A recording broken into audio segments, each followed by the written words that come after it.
Welcome to the Talkin VAWLS Network. My name is Boogie Bentley. We are 2 weeks into spring camp. We got 2 more to go. Then we got the orange and white game. Going to be having a Talkin VAWLS tailgate in the G10 parking garage. Plan to be there. Come hang out. Should be a good time. But look, spring comes and it goes. There was a lot of questions that we had going into this spring camp. Some position battles on the defensive side of the ball, on the offensive side of the ball. Who would emerge on this football team? What would their identity be going into year 4, the Josh Heupel era? And I wanted to just kind of make a video and talk about it because reading the practice reports, reading the news, seeing some of the clips, I think this football team may actually be a little better than we thought. We're going to get into it. We're going to talk about it. But as always, I need you guys to do me a favor and smash the thumbs up just below this video. It is quick, free, easy. It helps the channel, and I would greatly appreciate it.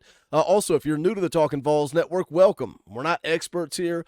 We're not insiders. We're not media. This channel is for the fans, by the fans. If you like what we do, make sure you subscribe. Click that bell for notifications. You're not going to miss out when we go live or when we drop a video. We were going to go live tomorrow night, 7 p.m. Eastern time. Fan call-in show. Jump on here, hang out, talk about spring camp. But guess what? We got some basketball to watch. Shout out to that basketball team advancing to the Elite 8. Got a big showdown with Purdue tomorrow at 2:20 in the afternoon. Put out a Twitter poll. You guys responded overwhelmingly that you want to have a watch party for that basketball game, so that's what we're going to do. The members of the watch party enthusiasts here are going to be able to come on, hang out. The X Factor, Coach Rice, Coach Jay, will gather the guys together, and we'll jump on here and watch that basketball team, and then we'll get right back to covering spring camp Wednesday night, 7 p.m. Eastern time, and continue those fan call-in shows as well. But let's jump into it. Let's talk about it. You know, one of the first things I wanted to watch was floating around on Twitter. We talk about one of the big questions being the secondary. You know, I think we've got some pretty good corners with Jermod McCoy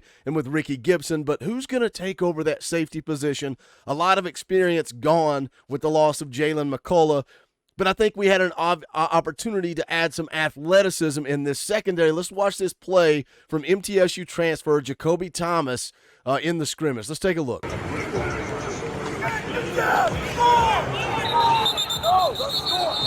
I love the athleticism. I love seeing him undercut the route. I love seeing him go make a play. That's something that we need in this secondary, and I get it.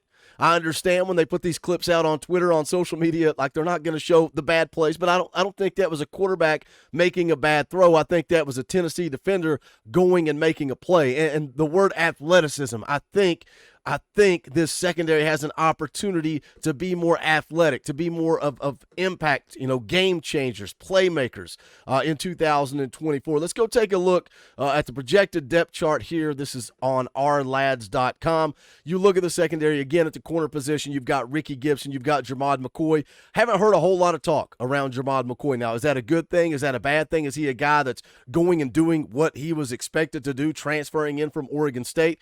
We actually did a film breakdown. Coach Jay did a deep dive on Jermod McCoy, watching his Oregon State film. So seeing his film as a true freshman at Oregon State, if you missed that, go back and give it a watch. But he's a guy that Coach Jay very high on. Then you look at the safety position. Again, we see Jacoby Thomas making plays there. Something that I like to read from VolQuest, they put out Jalen McMurray, the transfer from Temple, said that he is, having a really good spring and a guy that could be a difference maker come the fall. We need that depth. That's something we talk about, particularly on the offensive line. I think the starting 5 going to be pretty solid. You need depth. That's something we also need in the secondary. So Jalen McMurray could be that depth piece that you need. The star position, Jordan Thomas. Does Boo Carter come along? I think we're going to see Boo Carter at that star position. Does he push for that star position? Also hearing that John Slaughter having a pretty good spring as well. But then, you look at this defense, and it all starts up front, and we've all been excited. We've been talking about it leading in to spring camp, just how good this defensive line can be in 2024. But when you look at defensive coordinator Tim Banks sitting down with the media, and he had this to say. Yeah, again, I think we should really have the best defensive line in the country. I feel really good about our depth that we're building. I feel really strongly about, their attitude and the determination that those guys have played with. And again, I'm not even talking as much about football, just great guys. They're great human beings, and, they've really worked hard. And, as coaches, we want to see guys develop and reach their full potential.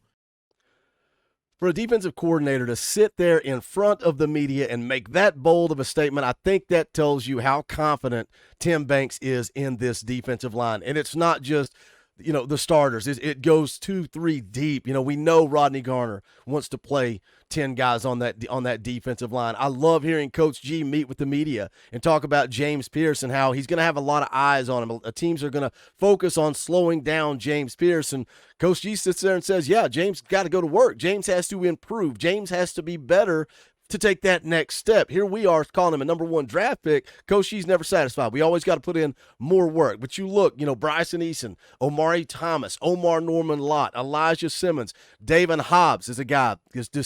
I think he's going to be, a guy that makes some plays this fall. Jackson Moy, I kind of questioned where he would fit into this defensive line when you look how deep it is, and you see him there listed behind Bryson Eason, behind Omar Norman Lott.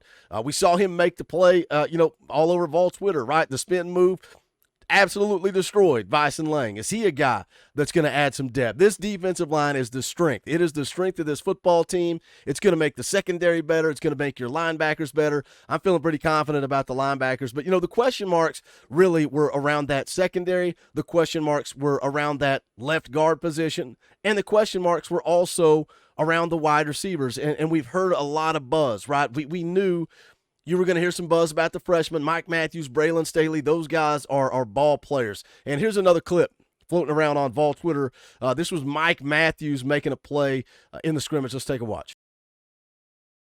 Again, the athleticism. Watch him here go up and get it, finishes that off, takes it to the house. That was Gaston Moore playing quarterback there. That was in the scrimmage on Wednesday. But again, just a young player going out, showing the athleticism, making the plays. We've heard a lot of buzz about Mike Matthews. We've heard a lot of buzz about Braylon Staley. And the big question was going to be, who's that outside wide receiver opposite of Brew McCoy? And it's good to see Brew McCoy getting back healthy. They think he's going to be 100% ready to go for fall camp. And then Squirrel White is who he is in that slot position. Can one of the young guys, can Braylon Staley push for playing time at that slot position? Possibly. But then we ask, who's going to be that other wide receiver on the outside? Is it going to be Chris Brazell?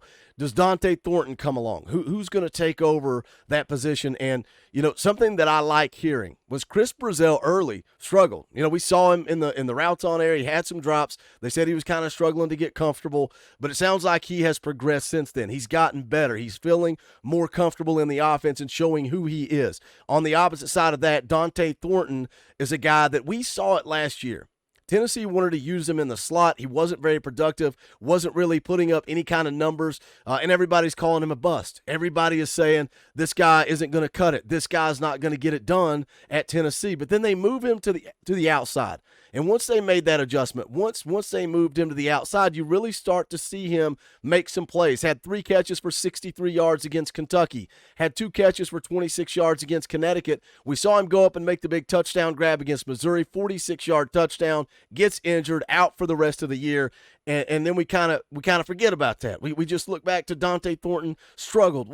At the same way Chris Brazell's adjusting, and I know it's only been a couple of weeks, Dante Thornton was adjusting to this offense. Sometimes it takes a little bit longer. Can he be the guy we thought he was going to be last year? But the beautiful thing about that, they says he's got confidence, he looks good, he's got good size, he looks different than he did a year ago, and maybe it's that comfort of playing on the outside. So can we see iron sharpen iron here? Chris Brazell didn't transfer to Tennessee to sit on the bench. I can promise you that. So he's going to put the work in. Dante Thornton's going to put the work in. Let the chips fall where they may. I think when I titled the video Better Than We Thought, it's because I think that wide receiver position could be better than we thought. I think the secondary could be better than we thought. And then, you just look at this offense. Nico, right? That's the difference. That's the difference. I think in 2024, we're going to see that 2022 offense.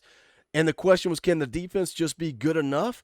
But after seeing some of the plays, hearing some of the talk, hearing the way that practice is going, is this defense going to take another step? They've taken a step every single year under Tim Banks. Can they take one more step? Can we get this offense back to where it's supposed to be with elite quarterback play that I think Nico is going to bring to the table? Can we be that top 5 scoring offense and then add a legitimate SEC defense to go along with it? One of the quotes I love from Josh Heupel is, this is Tennessee. We're going to play elite defense at Tennessee. This is the home of Reggie White. This is the home of Eric Berry, and Tennessee is going to play elite defense. What are your thoughts 2 weeks into spring camp? Wanted to make a quick overview video because I love spring camp, but I'm kind of excited hearing what these coaches are saying, seeing what the practice reports are saying. I think this football team may be able to do something special in 2024, but I want to hear from you guys. Let's talk about it in the comments. Smash the thumbs up on the way out the door. Don't forget tomorrow, watch party, Tennessee versus Purdue, Elite 8.